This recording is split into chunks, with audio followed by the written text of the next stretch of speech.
Greetings! Anton here, and taking some time off this week. It has been wonderful. I've been playing a whole bunch of games, Death Trash, playing the beginning of that early access game through for like the fifth time, replaying Prey back from 2017 a second time, which is great. You'll notice the theme here. I find things that I like, and I just sort of play them over and over again. But anyway, so this week there's no video for the game proper because I'm actually decompressing.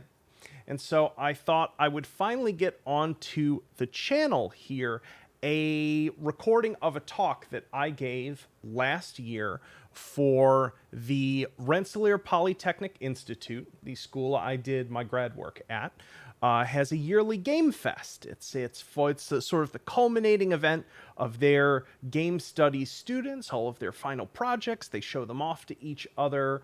There are usually a few talks with it, and because my former research advisor is the head of the games program there, he made the mistake of asking me to come give a virtual address, as I've given plenty of virtual talks in my time. So I did something a little weird, a little special. I recorded it entirely. I performed it in VR in a custom Unity scene as a hot dog. And so I figured I never actually fully archived the talk.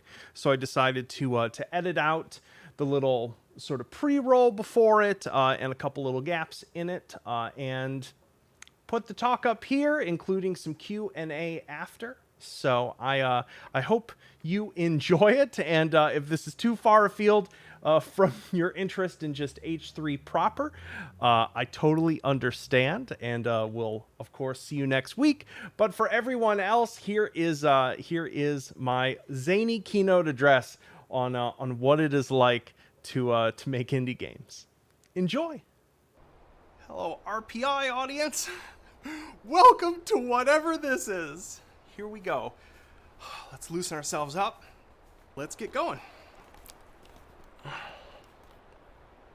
HMD on. Gun in hand. Whew. Make sure I am standing nice and centered. Beautiful. Greetings! Welcome to the keynote address for the Rensselaer Polytechnic Institute Games and Simulation Arts and Sciences 2020 Gamefest. We're going to start off, as always, with a quick sound check. Make sure your speakers aren't up too high. Haha! Wonderful. So, who am I? What is this? And why am I a talking sausage with a gun? My name's Anton, and I am the CTO at Russ Limited. I'm a game designer, recovering 3D artist, tubed meat enthusiast, and a pain in the ass. As for what this is, we're going to be talking about what it is to be making video games in our current virus-ridden, soon-to-be obliterated by climate change, economically depressed, slow-motion apocalypse. So yeah, cheery stuff! As for why I've decided to do this as a talking sausage, well, other than that I work on a hot dog themed game, I like to be as mad as the times. So, in this talk, we're going to be talking a whole lot about what it means to make a game here and now as an indie or signing up with a studio. What exactly are you really getting into? What is the miasma that we must choke through to successfully get a game product to market and support said product long enough to give it a chance to take hold? This is gonna meander quite a bit. I'm gonna provoke with a lot of questions. I'll possibly get a few of you mad and then jiggle my meaty self and move on. I promise, though, that this is with intent, and not just that Twitter has destroyed my brain, even though Twitter has destroyed my brain. Wide media literacy has never been more critical for a maker of games, because the boundaries between a game and the media it intersects have never been so fuzzy. There are still people who hold on to the misapprehension that the success or failure of a game is driven primarily by its formal merit. the ways in which it is excellent as a game. Build it, and they will come. If this was ever actually the case, it's most certainly not now. I would argue that those are just requirements. It has to be good, but that it's damn near everything else around the game that's what matters. So I'm going to focus on a few areas of inquiry that I think are relevant to your futures as makers of games and game-shaped objects. I don't know if all this will make sense in the end. We'll find out though. Hopefully, at the very least, I can keep you all entertained. And I'm going to do one last mic check by looking back at stream just so I don't give a whole lecture with a bunch of people screaming, "I can't hear you, Anton." Hwah. Looks like we're good. Get in the chat. Give me 1 second. Man, that's weird just seeing myself like that. All right. So we are going to dive in and continue. Scream louder. Cool. Clicking back on there. And please don't spam the chat while watching this. It's just distracting to people. Try to actually listen and engage with the talk, folks. I know some of you are so stimulus deprived, but you can do it. I believe in you. Whew, here we go. Continuing. Games. So for basically as long as people have been writing papers, giving lectures, and making videos about games, along with leaving a whole bunch of crappy YouTube comments about them, we've had a bunch of pedantic arguments over the word game. Chestnuts like, is it a game? Is it just an experience or a game? Is it just a tech demo or a game? Is it a real game for real gamers like me? I'm not going to actually address like any of those questions because I'm super far past caring personally. As far as I'm concerned, most of those inquiries at this point are just gatekeeping groups of fans, creators, business people, academes who have vested interests in specific constrained framings of the term for their identities, for their careers, for their financial interests. I don't give a shit. I'm way more interested in this term, game dev, and how delightfully weird it's gotten. How little it says about what one specifically does anymore. It once just referred to the folks working on a game who wrote code. Now it's almost imploded back to the word generality of a word like artist. Because of the way in the medium of video games has become to subsume so many other mediums, because of how accessible so much of game creation has become, and how broad and varied the tools are. And just how many hats folks in the indie space wear. Marketing, video authoring, animating, writing, copying, modeling, community management, biz dev, cinematic making, porting, platform dealing, tweeting, soundtrack publishing, and not sleeping enough. I'm friends with the whole mess of desperado indies who do all of this and more. It's as much the practice now of what it means to be a game dev as writing pathfinding code or a database. And even beyond the game software itself, the past decade has seen this explosive parallel growth of cottage industries of other media forms entwined with games. Many of them are co-authored with the game. Some of them are built from pieces of the game, presentations of it, drivers of it, almost like this big confused colonial organism. And what's happened is that the boundaries between these forms, our conceptualization of their sort of the platonic ideal of those forms, what their creator identities exactly are just getting muddled more and more. It's hard to tell exactly which of the forms are dependent on each other, especially in a marketplace, which are drivers of culture and which are merely like recombinant soup of the others, where one starts and the other ends, and which, if any, are succeeding in marketplaces on their own terms versus which are just like instrumentalized versions of helping another form out in a market. It makes for an exciting time to be a game dev, whatever the hell that means now. I'm a what now? One last functionality check. Beautiful.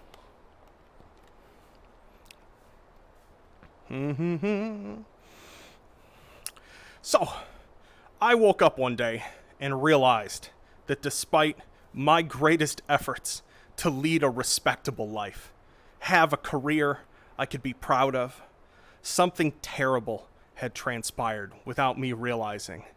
I had somehow become a YouTuber. Hot Dogs, Horseshoes, and Hand Grenades, H3 for short, our game, began as me farting around in Unity with a brand new pre-release VR HMD, and in what was an atypical break from my usual behavior as an artist, which was to like hide in a corner and not let anyone see anything I was working on, I decided to document the work on it on my YouTube channel as basically a series of like virtual object experiments. They were a bit of a viral hit. Stonks. Within a month, easily more people had seen my poorly recorded, terrible mic quality, rambling, futzing videos of my work than in my entire life prior put together. It captured a whole bunch of folks' imaginations, some excited by the prospect of playing a shooter game in a far more vividly interactive way than before. Others shocked and perhaps a bit horrified that games were suddenly this real, that there was suddenly a one-to-one mapping of gesture and operational sequence between a game and a real firearm. The 2 months that followed were one of the densest periods of learning of my entire life, for better and for worse. I had people nearly banging down my door wanting to buy this prototype scene when their Vives arrived. I had people arguing over the ontologies of assault rifles versus assault weapons, AR-15s versus M16s. Angry gamers already threatened by the prospect of a medium they felt they were going to be excluded from, or were going to change something about something that they loved deeply and were very familiar with.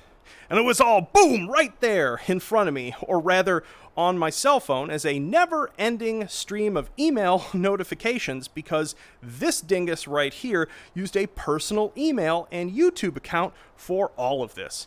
Don't do that. I'm not complaining, of course. All of that organic interest convinced myself and my best friends in the whole wide world, who I still work with on this, that this was a moment to seize and attempt to ride. Like, this is a ton of organic interest. And so we blasted out an earliest of early access demo, not just barely a game, whatever that means, but barely a piece of software. But it was the promise of something larger, and given the attention that was already on the YouTube channel, that became a way of continuously communicating the vision of the product. Both as reassurance that, like, unlike many early access games, we were actually here to stay, but also because the comment section of the videos and the posts to our Vive on Reddit of said videos was the primary way that I was interfacing with a public, a customer base, and a forming community. I also think that that's one of the reasons that, granted with a bunch of strict moderation as well, my channel has one of the few YouTube comment sections on the entire site that aren't cancer. So I've made a lot of video content over the past 4 years, over 250 devlogs at this point. That's a lot of hours of my big dumb face. You can go to the channel and see the entire game come together a week at a time. Each update of the game is preceded by a devlog. And it takes a good chunk of every Friday of my life for the past 4 years. Honestly, I'm glad it does, because it's the only metronome that, like, lends my existence here any amount of structure. But it often makes me ask myself, am I a game maker that also runs a YouTube channel to support said game? Or am I a YouTuber that works on a game as the content for said YouTube channel? how do you even differentiate between those things? Is that a meaningful differentiation? By revenue, I mean, it's clearly the game is the sort of central piece, especially because this channel isn't monetized, because I hate ads so much.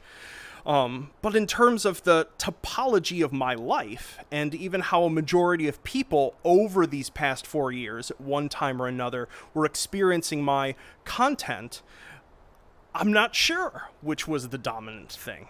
What was the dominant identity I was inhabiting? Perhaps it's simply more accurate to say that I'm an entertainer, and that term makes me wince for reasons I can't quite articulate. But given that we've spent a whole $0 on marketing H3 over the past years, I think it's fair to say that it's been a YouTube video entertainment and direct community interaction driven project. Of course, I don't necessarily think that that's the only reason that it has continued to do well. Timing has been absolutely essential, both in our relationship to the launch of consumer VR, but also the growth of several trends in gaming as a whole, a couple of which I want to dig into. So let's do that. Whew, here we go. Giving my eyes a little air to breathe. This is quite an experience to do in an HMD. It's sort of like having a space heater on my face. Let's do this. Boop 3. The rise of the forever game. So let's talk about something that I have come to term forever game. I guess you could also sort of call it as game as perpetual platform, though that's not totalizing. Even forever might not be the best descriptor, as games that come in annualized or semi-annualized releases, like Call of Duty, fit what I'm about to talk about. The first forever games were MMOs. They popularized the subscription format payment model for PC games, and were really the first sort of genre where economic success was weighted heavily in the direction of user retention over time instead of a one-time upfront purchase, even if you did still pay for the game upfront for a first purchase. What things have grown into in our sort of modern era is into this perpetual release style of game development that we see across all sorts of genres, especially at the AAA tier. I'm sure you've played many of them. You have season passes, monthly map drops, newly weekly skins, daily challenges, Tuesday 4-hour bonus XP windows, the same overlapping cycles at different phase cadences that are used as a dark pattern to make predatory games addictive to you are now literally the sort of content release structure for them as well, which turns it into this sort of perpetual content treadmill. Gotta keep checking back in. Don't want to miss anything. And if you're like, why would this be occurring in so much in AAA? It's all about cost amortization. A $60 game when Mass Effect 1 came out should be $76.50 in today's dollars, just because of inflation. It's not priced that way, though, both because of the psychology of the way we interface with certain prices, and perhaps the fact that the economy didn't actually recover in the US for normal folk after the 2008 crash, and the federal minimum wage hasn't budged since 2009. And so even before we talk about increasing scope and fidelity expectations that have gotten ridiculous, we're in a situation where there's a pressure for large entities in gaming to recover per user revenue over time past the initial purchase. The battle isn't just about the purchase and the money directly, but time, eyeballs. Obviously not for sausages, because sausages don't have eyes. It's about keeping each user around as long as possible for any reason. Getting as many discrete, the user has launched the application and seen impressions for secondary purchase opportunities moments as possible. Having as many reasons for them to come back and experience something novel. Them returning is about sort of two core social effects occurring. small network bandwagoning. I go back into Destiny 2 to check out the new season, and everyone on my friends list is like, yo, I'll check that out too, because we play that game together, and so my friends follow. But also about macro metrics, like the way that concurrency numbers on Steam influence how many people get served the game as a suggestion, or what shows up in that first page of like what's popular, or what in VR, what are people experiencing for a category, for a tag, or overall. Those last two things are relevant even if you haven't made a game that's about secondary purchases, like us. H3 is $20. Once. No DLC. The addressable market isn't large enough for the typically single-digit conversion rates of DLC to really make it worth to produce, integrate, generate all the infrastructure for, keep updated as secondary packages on Steam, because it makes the sort of build cycling process 2 or 3 times as time-intensive and as such expensive.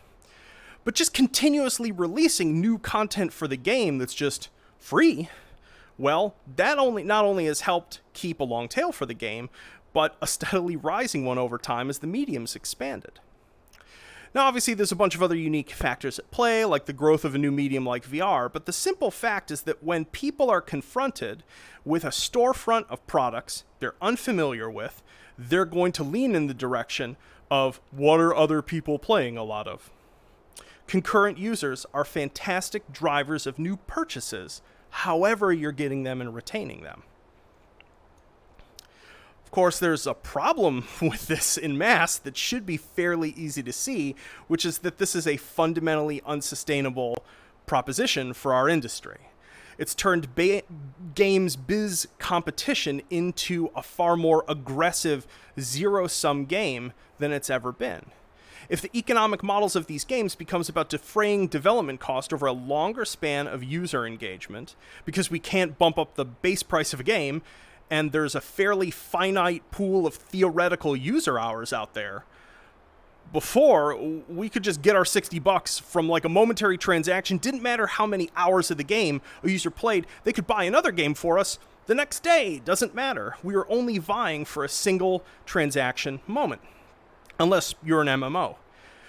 Now, we have to fight for hours and hours and hours and hours of users' time, juice that sunk cost fallacy, anything we can do to get 2 or 3 more purchases out of them.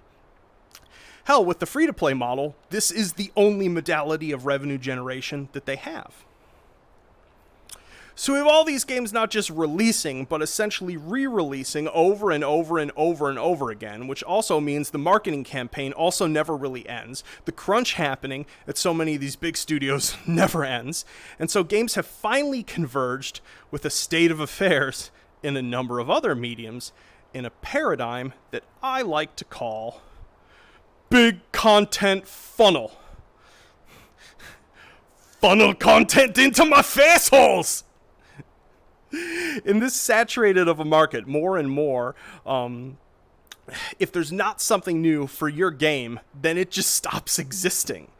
You see comments on Steam forums for completely finished quality games. Great games that I love. And there's some dude who's got the top comment on the Steam forum like, is this a dead game? Is there like, there's not going to be more updates for this game? Even though that was like never promised and it's a conceptually complete product. If there isn't release content for the game that it's ongoing, then there definitely needs to be community content for the game. It's a churn that's just like streaming and YouTubing. Major streamers cannot take vacations. Their sub numbers fall off a cliff. I've seen some of the big folk talk about how if they take like a weekend off, it takes months to get their sub numbers back to where they were. People go elsewhere for their entertainment, like I'd be snapping my fingers if you could do that while wearing an index controller. Anyway, our sort of our media corollaries here are talk radio, sports common, talk programs, morning shows, variety shows, late night. The difference here is that all of these have really large production teams and teams of writers and teams of content people that make this happen on the daily metronome, whereas people in the streaming and YouTube ecosystem and people who are in indie games that intersect that don't, and so they just like sleep less. Trying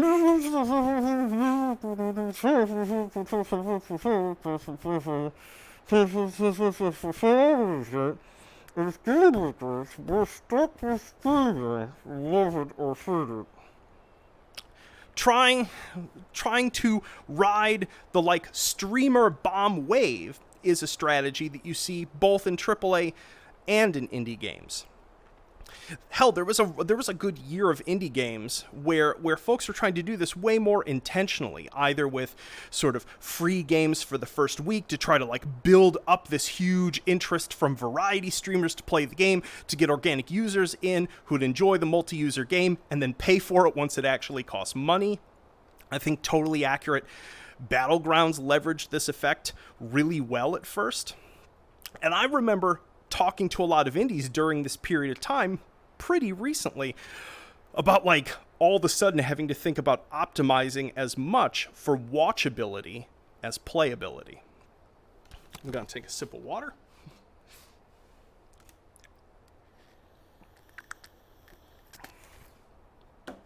Whew.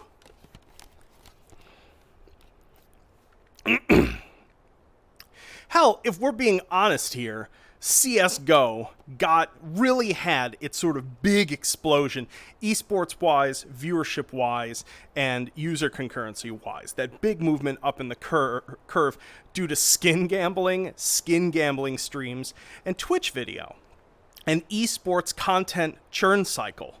You basically had crazy profitable, often just fragrantly fraudulent skin gambling sites buying all of these ads, which were generating huge ad dollars that were being stuffed into streams, competitive spaces. Those exploded, the viewership exploded, the game itself grew, more people came in, buzz keeps getting generated, and it could all be traced back to little Timmy watching these long case opening and skin gambling streams and then swiping mommy's credit card to go buy keys on Steam to hopefully get a dragon lore to gamble with. CSGO is a great game, don't get me wrong, but it was a great game when no one gave a shit. Everyone was still playing Source in 1.6. It was the movement of the ecosystem around the game via streaming that really caused the transition in the pro scene and as such the actual sort of explosive growth of the game proper. I really wonder to this day the degree to what Valve thinks about that and if they even share that viewpoint. And for a super recent example, just look at what Riot's been doing with Valorant, which is basically using Twitch streamers as... they created an entire ecosystem of Twitch streams turned into slot machines, where if you were a viewer watching someone stream the Valorant beta, there was a chance every certain amount of time for a beta key to drop, and everyone wants to get into the limited thing. So overnight, they synthetically generated a tremendous amount of demand for the game by creating whole cloth an entire sort of like ecosystem for other people to monetize interest in the game, which has resulted in obviously really, really crazy numbers for it. The problem, though, that one has to wonder is how much do those numbers like matter? How will they translate to sales? This is true of any of the sort of marketing media forms that you end up using as a developer making something. And this is as true at the top as it is at the bottom. How much does engagement on Twitch, Twitter, Discord, etc. actually translate into sales? How much does it translate into wish lists that then translate into sales? How can you differentiate between something that like used to be an indicator of organic interest, but you've now optimized for it, which means that the number is no longer about organic interest. It's a number you've optimized for to make go up. So it's now completely disconnected in the way that it used to be to game sales. It's really confusing. And because of that, because everyone is attempting to sort of micro-optimize using these various platforms for game sales, strategies get used up. What was working for everyone, 4 or 5 months ago, probably not working now. Churning like everything else. More personal, for better or worse. Whew. So let's shift gears a bit. We've talked about how games have had this shift towards perpetual content release. We've talked about the content funnel of video media, both live and recorded. That's now part of the sort of market engine in these games. It's time to start talking a bit about some of the side effects of that ecosystem in terms of what it's like to be the creator in all of this, especially if your big dumb face is front and center, and how it shifted creator-audience relationships. I'm going to just double check their stream is still going. Good.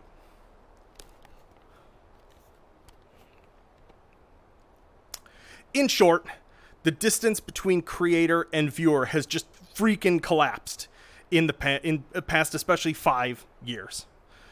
New venues for audience creator communication have arisen. We've transitioned from this sort of like one-way social media usage that's just about marketing blasts to tons of two-way social media usage, from sort of lots of stream and YouTube involvement from comments.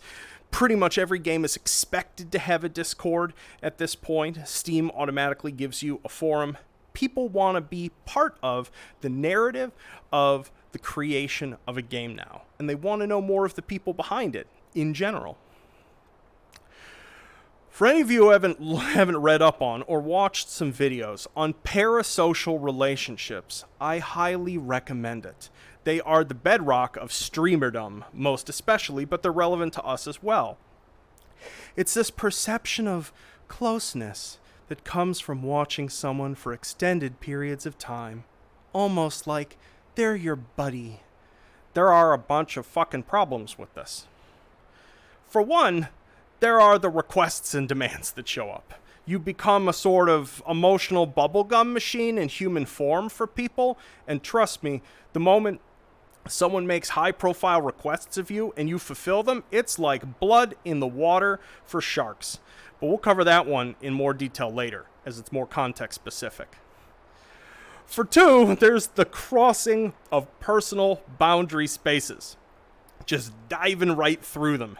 Comments and questions about a game coming through your personal accounts on Facebook and Instagram, even when you've clearly marked certain things as personal, not related to work. People don't read, and they don't care. Most of my circle on Twitter is games industry, and this shit happens as much in the AAA space as it does in the indie. People contacting you on LinkedIn being like, I didn't like the last update for this game. You need to fix it. I can't log into my account. And it's like, what? And it's only increasing with time. I've seen screenshots of people getting game-related questions for a AAA game they work with on Tinder. So be prepared for that, I guess. It's as though, because the dominant mode of fan interaction has shifted more personal, it's become an assumed social appropriate default for communication. Everyone is overly familiar. Parasociality is importantly about a sort of invented virtual relationship the viewer and consumer perceives themselves to have with the creator. And so you get things like people joking and bantering with you for the first time, like they've never said anything to you, but they leap right in as though they're 5 minutes into a conversation and they've known you for 3 years because they've witnessed you banter so much through in the video form. That's just what their brain does. And of course, this then means that you oftentimes get people asking like way over the line personal questions of you as well, because they're just, once again, like they're fundamentally in a confused social state. And of course, this is like 1,000 times creepier for women and is just peppered with like a never-ending storm of unsolicited dick pics and then abuse due to them being rejected or worse. And of course, this is just the like brave new world of what's really mostly on the positive parasocial end of things. The, you know, it can be creepy at times, but it's still sort of supportive in general in terms of the creator-fan relationship. There's another side of it, though, which is, all right, I'm going to need another sip of water before we do this.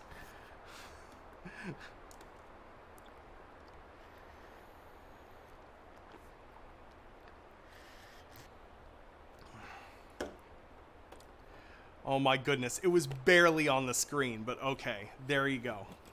No, you know what? I'm going to mess with you all because I'm in control. I'm going to put the cursor, boop, just right down there. It's going to keep that corner safe. And there's nothing you can do about it.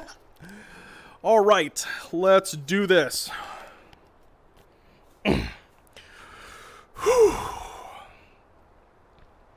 Fandom, demands, and ownership.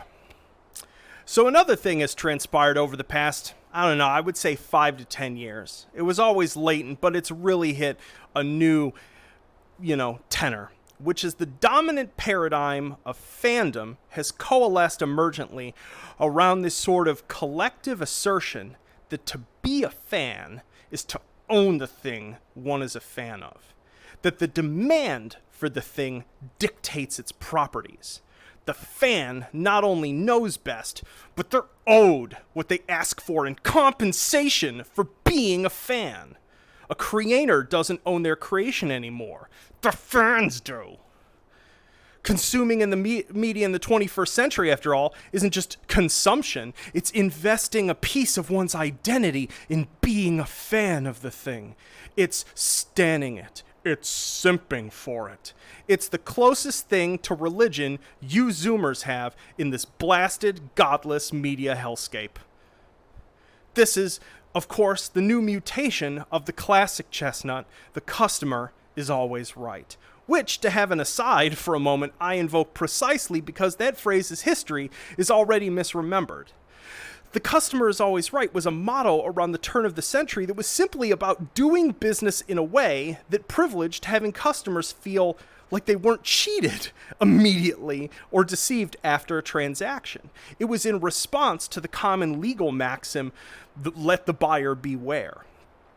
Essentially, the default state of affairs at the time, where all commercial transactions were closer to how buying a used car still is. However, in the 1990s, in the US at least, the connotation of the phrase changed to be closer in spirit to the customer should always have their way. To use a meme of the day, it's the sort of thing a Karen would yell at a customer service rep. The customer is always right when they aren't having their demands met. And despite this meme conjuring an image of like a helicopter Presbyterian mom who still like hits her kid with one of her flip-flops, with one of those short in the back layered haircuts with streaks and the sort of big glasses, Karens are everywhere you turn in the gaming audience. That's right. Gamer Bro Karen. Gamer Bro Karen doesn't like hearing no to their demands. You see, they know better. X is what customers want, and they know that because the only customers that exist to Gamer Bro Karen are the customers that think like them. There's several phases to their demanding behavior you should be aware of. You will end up dealing with them. There's the initial requests. Many of them coy and indirect. They blend in perfectly with the other requests because they're not Gamer Bro Karening yet.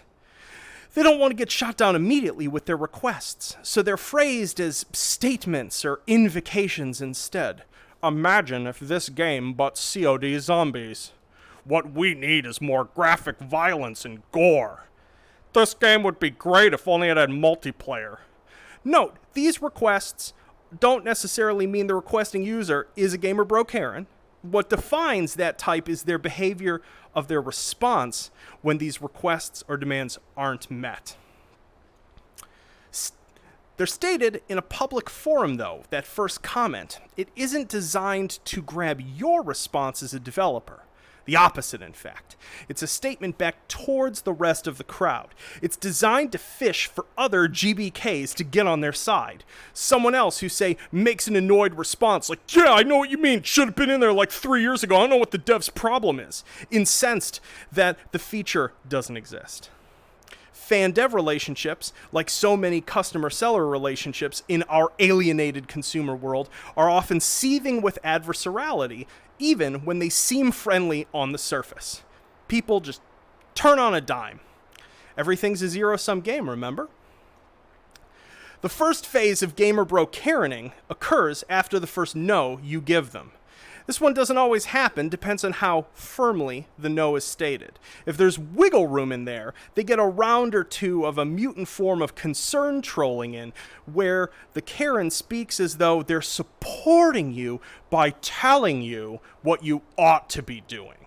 This one comes up every single time you mention something that you are or aren't doing for like ideological reasons, instead of like rational business reasons. See, gaming's a business, and it's good to be good at business so you could feed yourself and keep working on the game, and a good business is to prioritize the desires of your customers. You work for them, and I mean not me specifically, but definitely actually me specifically. And the final and terminal phase of behavior for the gamer bro Karen is the tantrum abuse storm when they realize they're never getting what they're asking for. This is when both the depth of their immaturity is revealed, along with their lack of socialization, lack of respect for you, lack of respect for anyone who makes games. Usually, the tantrum tries to combine like 4 or 5 different angles of insult or verbal attack into one.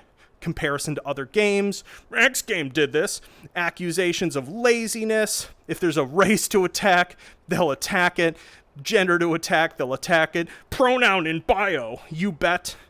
Do you know who pays your fucking bills? You work for us, anything and everything. It's just, they have given up trying to get what they want, and they're just in there to stab you. It's distilled, impotent internet rage, and you're going to have to grow a thick skin to it. That is, if your adolescence on the internet wasn't already either being one of these people slinging this abuse, in which case, fuck you, or just in an environment so rife with it that you actually think this is normal, healthy human behavior. And now, that all might sound real freaking salty.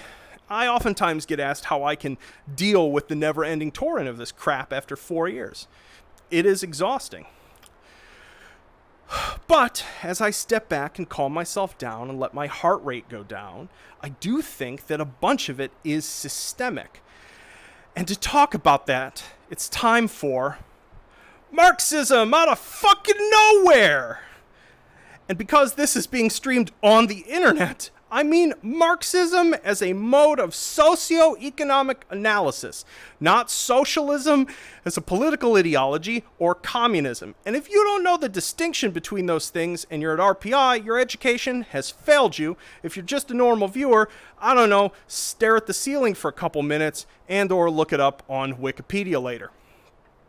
Anyway, this whole section is actually about problematizing some of the anger I just expressed and trying to better understand the underlying contexts of collective consumer and game community behavior that sucks.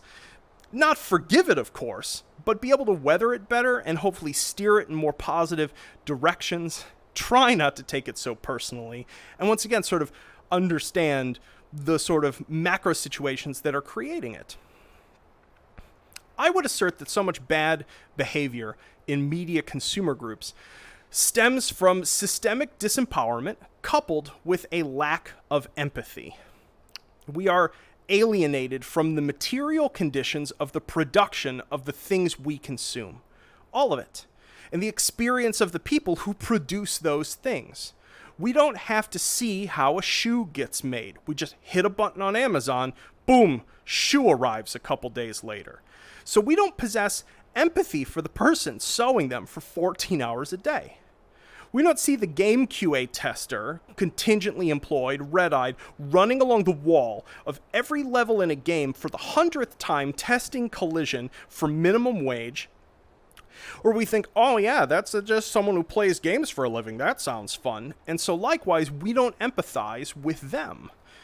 And if you think that's a screwed up comparison, you really haven't talked to folk who've worked for the firms AAA companies outsource their QA to. It's really messed up. This lack of empathy for those who work on games means that folks are quick to blame them not just for the whole package problems with the game, but for decisions that are made entirely outside of their domain. When large AAA firms do something awful, and they do scummy things just as part of doing business at that scale, people type the company name into a search bar on Twitter, hit the people tab, and just lash out at anyone they can find with that company in their bio. Especially the women, because it's super easy to find mouth breathers on Twitter who will just enjoy verbally attacking women. Also because, unless one has worked in these contexts, one lacks a mental model of how decisions get made, how context and market reality shape how a product comes together, how constrained business really is. And without that mental model, people fall back on what's familiar, which is anthropomorphization. We imagine the entirety of the game company as a person who's pissed us off. X game company didn't manage to get some promised feature in for an update, or chose to prioritize something else. Oh, that means they're lazy. This sort of thing can be infuriating. I, like many of my dev friends, see red behind the eyes when someone drops the L word. Because we all work ourselves to the point of like actual physical damage. And if you make games, you'll be called it too. This is also amplified by the fact that the parts of Game Corps that end up angering the customer the most, i.e. the ones creating the context in a marketplace, the monetization schemas of the game, even its level of doneness at release, are all things that stem from the corporate structure behind the game. The consumer doesn't have access to any of those decision makers by design. The structure of a large publicly traded company is always to place as many layers of peons to absorb anger and abuse and dissatisfaction from customers and insulate the executive class of said Game Corp from them. Indies, you will also end up bearing the brunt of this sort of default posture and relationship that consumers have with AAA games. You get painted with the same brush, given the same lack of benefit of the doubt, and the customer usually has no clue of just how far the gap in budget and resources is between especially a fancy-looking indie game and like even a small AAA company. And it's important to know that even if you're on the other side, if you're on the AAA side with all of this, especially in one of the sort of larger corporate structures, that no one's got your back there, actually.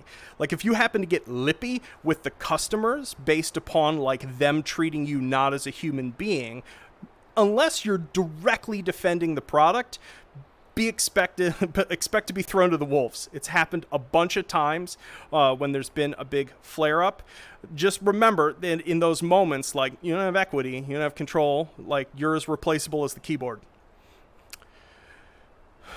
There's a reason that I did things the hard way. I work with my best friends in the world at a company we all co-own. We ground our way up there because actually owning what it is that we do matters more and more and more, especially as you age.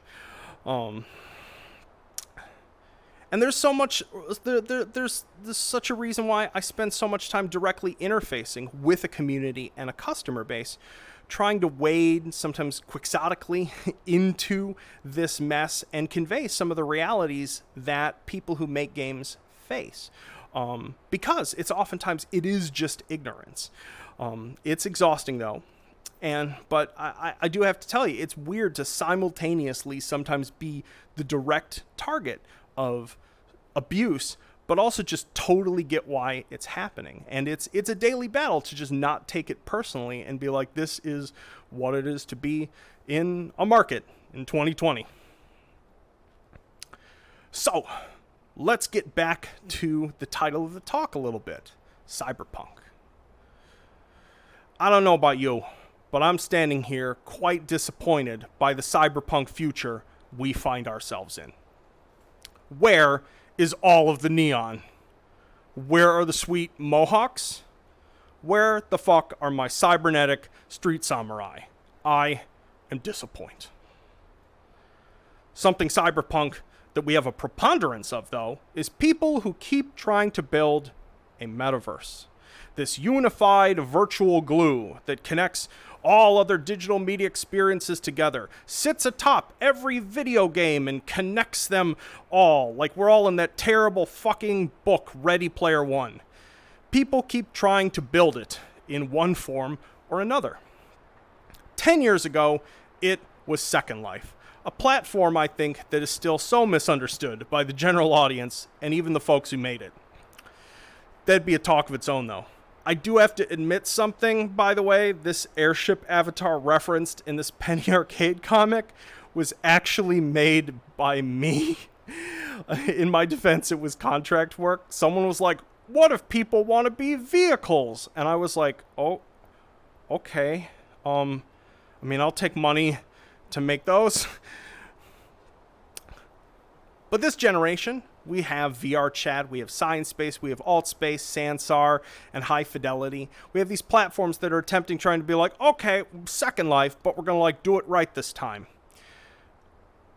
And I think what everyone misses over and over again is that the metaverse is fundamentally a cinematic construct. It's about aestheticization instead of function. It's a fantasy that recurs because it carries the symbolic power, cyber surfing on a hoverboard through a Tron-like landscape to your next game, man. The thing is, we just, click a button and load a game because we're lazy. That's just the best way to open a game, whether or not we're in VR. Boop. And the funny thing is, while we've had 20 years of people trying to build this chat room first metaverse with verbs sort of tossed on it piecemeal, Epic has just taken Fortnite with its however many bajillion users and is just making a mode without shooting. Right after just doing the two largest concerts that have ever been in a virtual space ever. And have made all of the events that have ever been done in every virtual world put together look sad and dinky by comparison in terms of scope and user concurrency. This is the part that I think that no one in the virtual world space saw coming, because they were so obsessed with a structureless, game mechanicless space. And I think it's preposterously relevant to the future of all multi-user game design, which is why I'm talking about it. You should watch what happens here like a hawk. This is set up to change the expectations for what a game is as a virtual space radically. We've had a progression of personal expressivity work its way into our sort of standard game genres, stuff that was really common in the first generation of virtual worlds. Avatar clothing, dancing emotes, custom sounds, pets. And I think the next logical phase of this is broader verbs, is still having it be, say, a shooter game as the primary sort of vertical, but then we also have these side activities where we just hang out and we jump on things and maybe we listen to music or what have you. More play-driven social spaces, but forking off big AAA sort of primary verb action games. So this is all to say that we're going to have sort of mini metaverses grow out of individual games.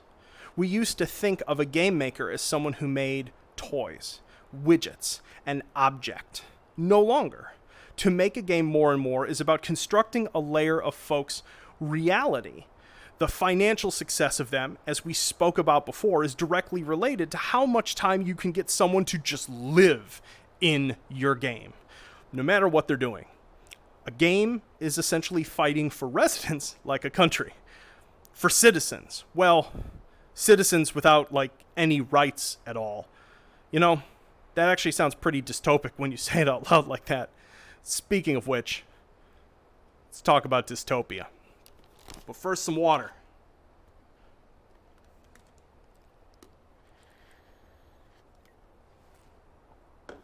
Whew, my goodness.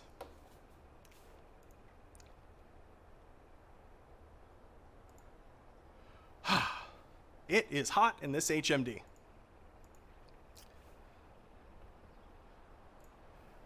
Back in we go. Dystopia. Haha. Bang, bang, bang, bang, bang. I'm a cowboy. Sorry. The title of this doc has a bit of wry sarcasm in it, given that we're here at a games festival and games have done some strange things to our notions of what dystopia means. Dystopia literally means bad place, which is odd given that we play so many games set in them. We seem to be obsessed with being in a bad place. To get a bit psychoanalytical, though, I think what we're actually obsessed with is the feeling of overcoming a dystopia, wrestling a feeling of control and power and safety and hope within a hopeless situation. I think it's not a coincidence at all that in a world with unparalleled wealth disparity, breakdowns in prior international order and cooperation, exceptional balkanization in the West, that the genre du jour would be the battle royale game. A play space where everyone is airdropped into a brutal arena with nothing and fights until there's only one left. Every person for themselves. Certainly a reflection of a whole bunch of the current American psyche. Tragically, the socioeconomic context and monetization models of so many of our games end up being as unironically dystopic as the fictional game spaces themselves. Seems plenty of folk have looked at the cyberpunk dystopia not as a cautionary tale, but as a roadmap for market opportunities. These dystopic virtual worlds are run by fucking rent seekers. If you don't keep up with those maintenance costs for your super carrier in Elite Dangerous, it gets repossessed like a freaking car would. Though after some massive user complaints, they dialed its operational costs quite a bit back. At least Square was nice enough to make it so that during the pandemic, they won't evict you from your house in Final Fantasy XIV if you fall behind on rent. Duh. We really shouldn't be surprised that these sort of macabre intrusions of capitalism are becoming more frequent in our game spaces, given that the trend over the past 20 years of gaming has been about lessening your ownership of the media object and merely charging you for various types of access to it. Subscription accounts, season passes, even single-player games that don't have the illusion of commodity, supported by a shared virtual social interaction, charge for immaterial things like cheat codes. One-use only cheat codes. I think Ubisoft calls them time saver packs for Assassin's Creed. It's fucking disgusting. You don't even own your own play anymore. Blizzard lays claim to anything you come up with in the updated Warcraft 3 map editor, though I'd like to see them defend that shit in court and lose. Gotta catch the next Dota for themselves. And it remains to be seen whether Media Molecule will make good on their promise to allow their game-making game, Dreams, actually export content that the author has sole ownership of and can sell and monetize like they promised like 7 years ago. But I remain skeptical. And of course, we should expect more walled gardens with heavy curation for our games. Apple making their gameplay setup now that the model of their primary app store isn't sufficiently draconian and family safe for them. Facebook's Quest marketplace. You see, indies were useful in growing the relevance of these technologies and platforms through early adoption until they weren't, and now are locked out of them unless they produce antiseptic content and jump through a bunch of hoops like dogs. And of course, all of these platforms will further emphasize your use of a single identity tied to your real self. No anonymity, no role playing as someone else, pervasively tracked, probably with your own face scanned in so people can see you in VR and Facebook can own a scan of your entire dumb face. So that if you wish to participate in modern entertainment, you've got to offer up all your data to the Corpo States Panopticon. And that's just on this side of the ocean. And now the last, and in many ways the most crucial thing to understand about making games and really any media in 2020. The forever culture war. You are inescapably embroiled in it. It spans every media form now seemingly bolstered by cottage industries with vested interests both within and outside of each medium. There's this question that's sometimes asked. Why do the arguments about games, movies, comics, and the like get so vitriolic? It's all just entertainment, you know. Well, there's a couple reasons. Let's start with the simple one. Boom! Right there. Lack of fucking media literacy. Terrible schooling in regards to parsing fiction. In short, there's this pervasive assumption that all content within a piece of fiction is didactic propaganda and is a statement of support for that thing from the author. This comes in equal parts from both sides of the political spectrum, and it's so incredibly tiresome. Especially because this isn't even like 9th grade level like literature analysis. And frankly, if it continues, it's going to be the death of interesting fiction. As authors in any medium, we have to have the ability to portray monsters and explore certain concepts without being accused of speaking through the negative characters in our fiction. It's also because, as we talked about before, fandom identity is becoming more and more core, which means people gravitate to works of fiction that contain characters and institutions that are in line with their worldview, even if the original work had no didactic bent to it, or its meaning was completely inverted. This is how you get dumb shit like this that just started as memeing. The Empire did nothing wrong on Reddit in reference to Star Wars, mutate such that there's a segment of the adherents to this dumb, jokey meme that are dead serious and will make dead serious arguments for why the most bluntly, cartoonishly fascist-coded enemy in an entire era of cinema are in fact the good guys. This isn't because Star Wars causes fascism, it's that real fascists get a hard-on for the fascists in Star Wars. Part of it's also understandable that there's a lot of activist media that is being made. The context of media production is incredibly political precisely because it's about who gets to speak through a medium. Frankly put, the biggest medium there is now. So many fights that are occurring over who gets to be present, who gets to have a voice, who gets to be represented, who is acknowledged, whose fantasies are allowed on primary platforms, and who is relegated to secondary spaces. As we know, there's been an answer on whose voice and tastes dominate for that in games for most of the medium's history, and it looks like me. I mean, not a sausage, but a, sheet white noodle programmer arm nerd, me puppeting the sausage. So this is to say, the fights that are occurring because of this are in fact serious business. Our media landscape is the layers of virtual reality that we are perpetually living in. Importantly, there is only real life.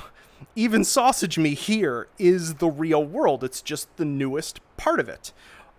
Even more so now that we're living this sort of life of increased telepresence.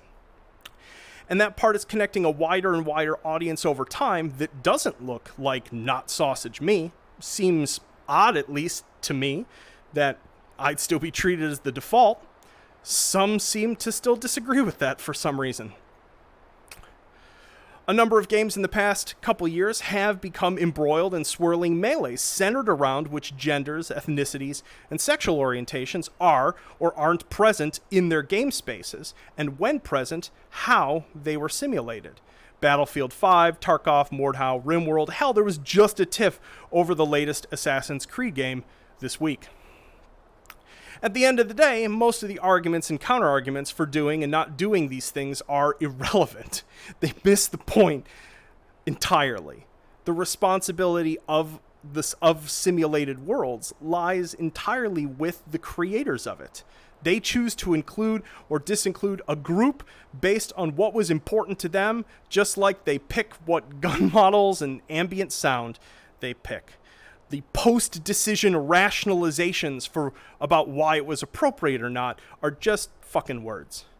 If you're going to hang a sign outside your clubhouse that reads "No Girls Allowed," have at it. I mean, you have that right as a creator. I'm a firm believer in that fact, as I talked about before. But others do still have the right to mock you for it.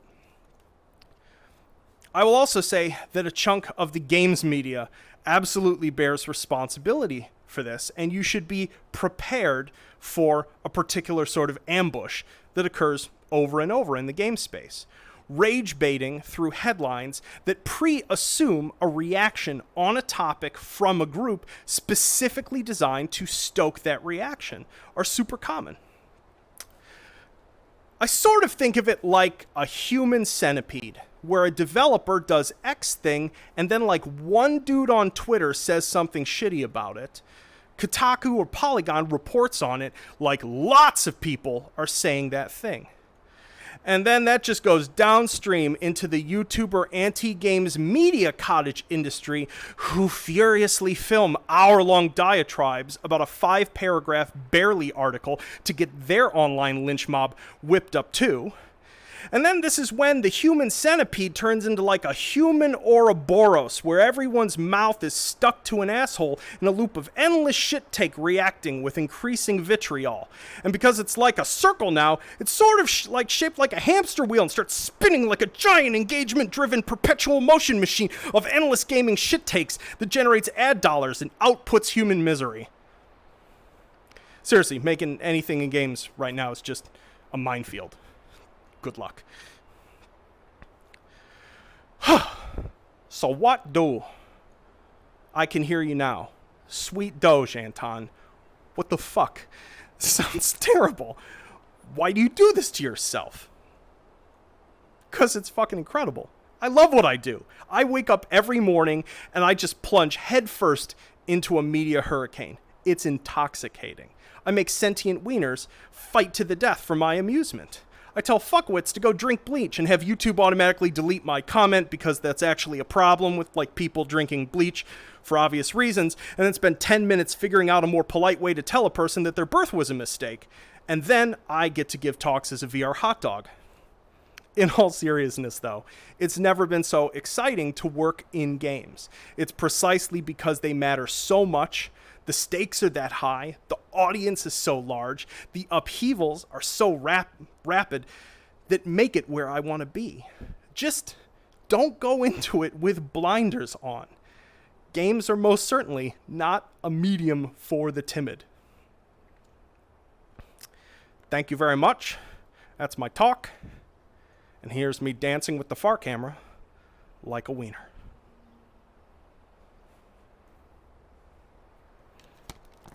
And now I'm going to take my 130-degree HMD off my face. Oh, there we go. There's the F2000 EVR and KSG questions.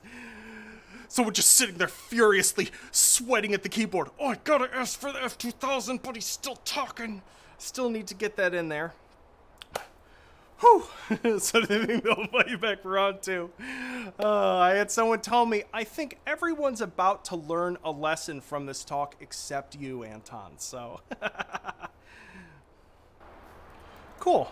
So I got you folks for, I'm going to, pardon me. I'm gonna hang out with you folks for about 10 more minutes, and then I'm gonna raid back the RPI Games channel, assuming that actually works correctly, where they're going to be showing off and awarding some prizes for some student games, which always brings me back. It was, you know,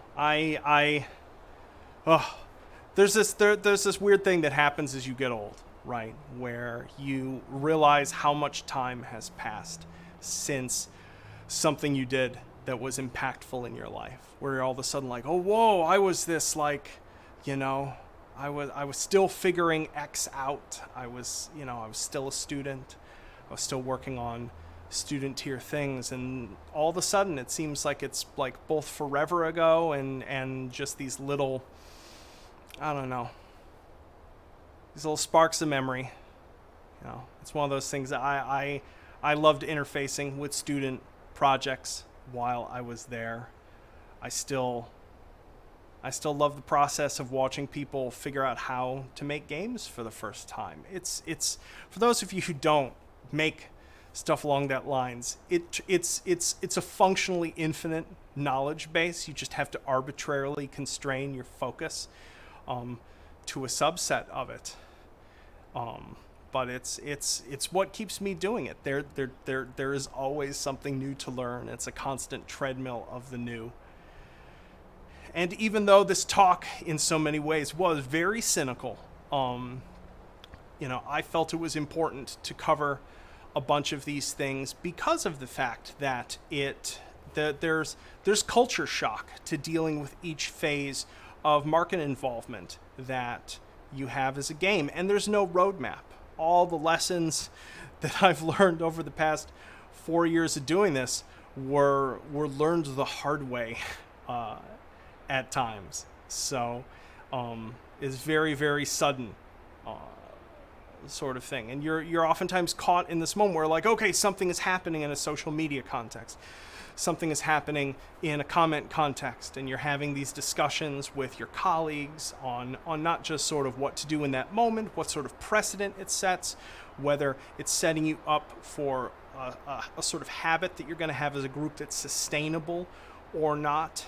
What is both what you're saying and sort of how is it sort of perceived by an audience, both as an individual action and as a sequence of things. And as I said, like, there's no one to teach you this stuff. There's no roadmap for it.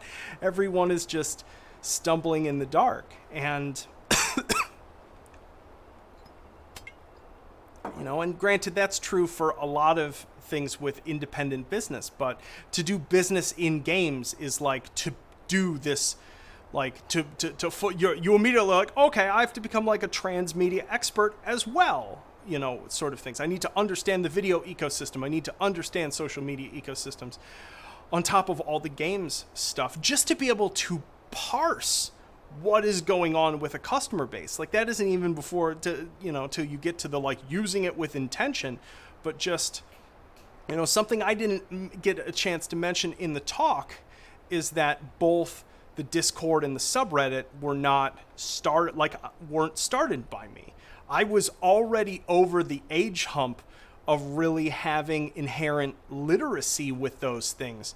So instead, people showed up and were like, yo, we have a community we put together for the game. You want to come hang out with us? And I was like, old man Anton, like, what's this Discord thing you kids are doing?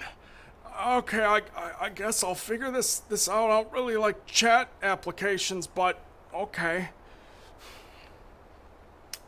Yeah, I could try to take some questions.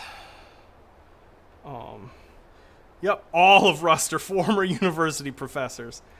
We're screwed 6 there as Luke, in case anyone's wondering. The meat hands are available if you're using index controllers.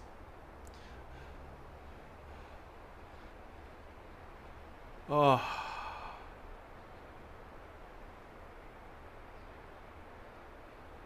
I mean, I don't mind mentioning it, Chris, because it's literally or whoever said that, Sir Killinger, because it's everyone's fault, like, involved in it. It's that there are multiple entrenched media ecosystems, regardless of political orientation, interest space, etc., whose business models are predicated on engagement, and the easiest way to get engagement is an argument.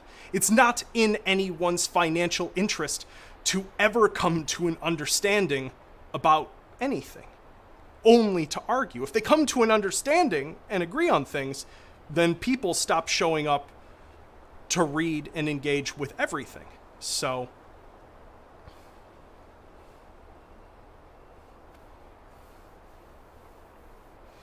the only Z, I get it in my emails. I get random Facebook questions. I have a Insta that is just for Warhammer stuff. That's it. I get tons of people who DM me about H3 stuff, and I just block them immediately. If I could have told your old self before delving into game design more, simply put, it would be to write even more than I did. I was lucky in that I did grad work that forced me to write. I didn't want to do it. I sort of stomped my feet the whole time, and I was like, I don't like writing. This is terrible. It was like pulling teeth for me. But if you want to talk about it's about, because if you're doing business, communication is right at the top. and being able to communicate cogently, and not just being able to write well, but to be able to write pretty good, really, really, really, really fast. Because the thing that was, biggest surprise for me being an indie dev getting into this, I never expected just my day-to-day life to be such a large volume of writing. It's one of the reasons I was even able to do this talk in the period of time it was, because this was like 12 pages at 8-point font, like 70 slides. That's a lot of writing. Julian, just game sales. Oh. I'm not answering game questions, guys. I'm answering questions about the talk and about what it is like to make games and things like that.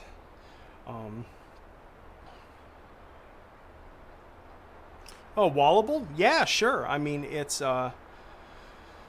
doing a talk with an avatar is super fun. And honestly, with what's going on right now with COVID-19, like, conferences are not coming back anytime soon. I think, frankly put, the conferences that end up leaping forward and taking a whole ton of mind share are going to be the ones who figure out all of this stuff, how to actually make it, technologically solid, easy to execute and run for presenters, being able to handle Q&A well, having good backup plans for when something, goes wrong. Obviously, it's one of the big challenges is, like, you actually need a wired internet connection with, like, a business class internet connection to get really, really good stream quality, and most people don't have access to that.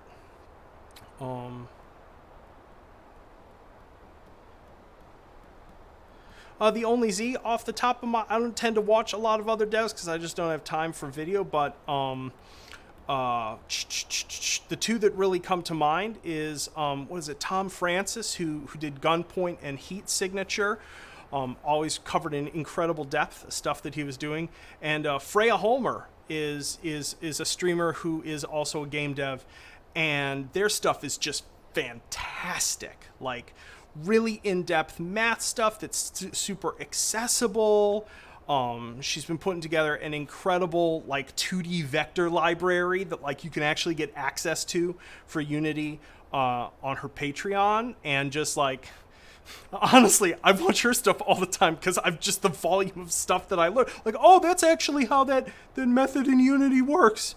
It's awesome. I understand that math thing. So Freya's a bomb shit. Like, probably single most informative nuts and bolts game dev streams I've ever watched. Yeah, and Tom Francis's YouTube devlogs are fantastic.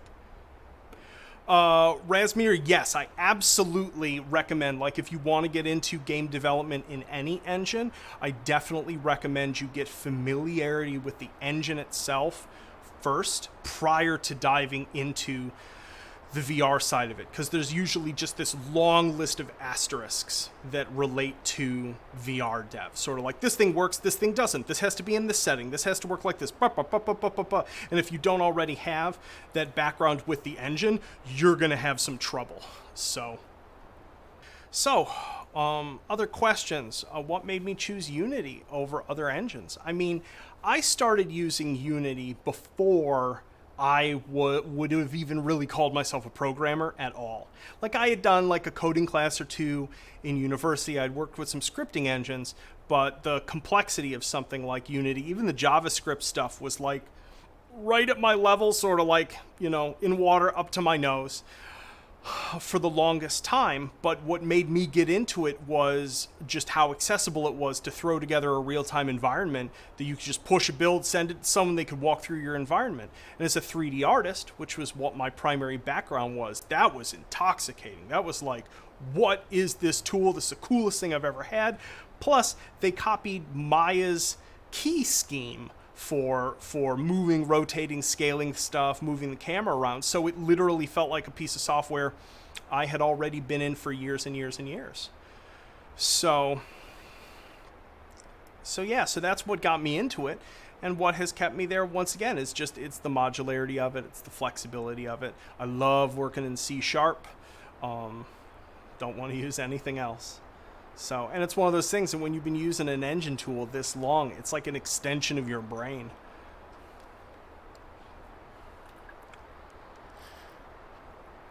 If you're just starting out in game development, honestly, just like download either engine, it doesn't matter.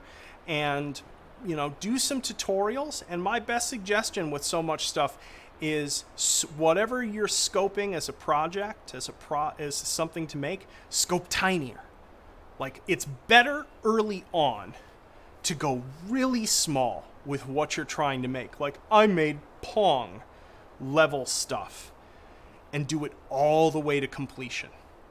Get the game together, give it a menu, do all of the content for it, get it completely functional, make sure it resets correctly, opens correctly, closes correctly, etc., and write it all the way out to an application, give it an icon, give it to your friends.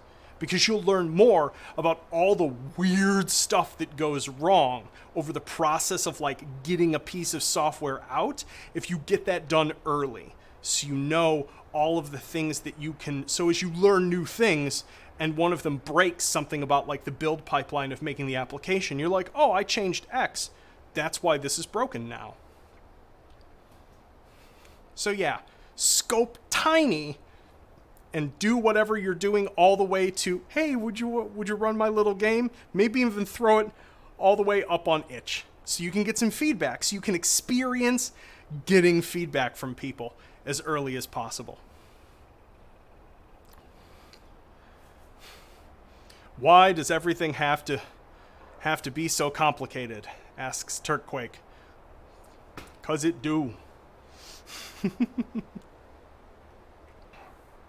Big Strap asks, like, were there things that people have asked for that conflicted with your morality or what was, what you're into? I mean, the big one with H3 is, there are conspicuously no humans in it. That's not part of our vision as a group for the game from the get-go. We wanted to make a game that was about playing with firearms and not war, not really anger, not gore.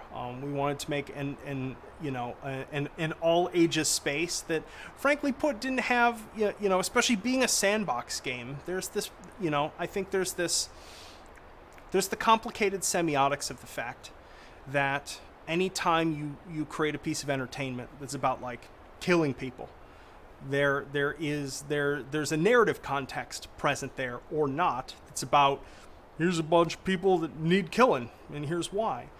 And we frequently contextualize those things with like war, because we've got certain sorts of nationalistic narratives.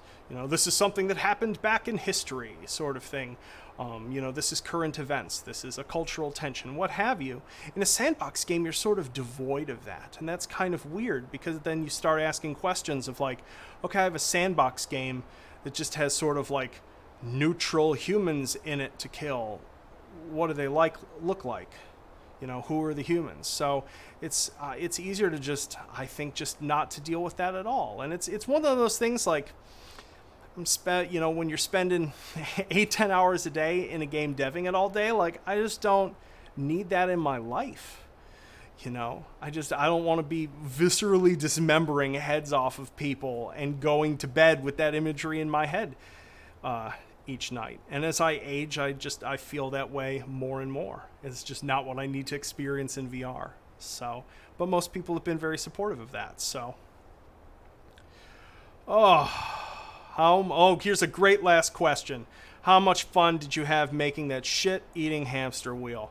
Way too much fun, and I was already delirious with like sleep deprivation. It was like 3:30 in the morning, which was absolutely the perfect time to make a human centipede Ouroboros cash-producing engine. So, well, thank you again for coming to my talk. Thank you, RPI students who are wrestling with all of these platforms and trying to have a game dev despite the fact that we must be distant to each other. I wish you all of the best in your future endeavors, both those of you who are graduating soon and those of you who have another year or two.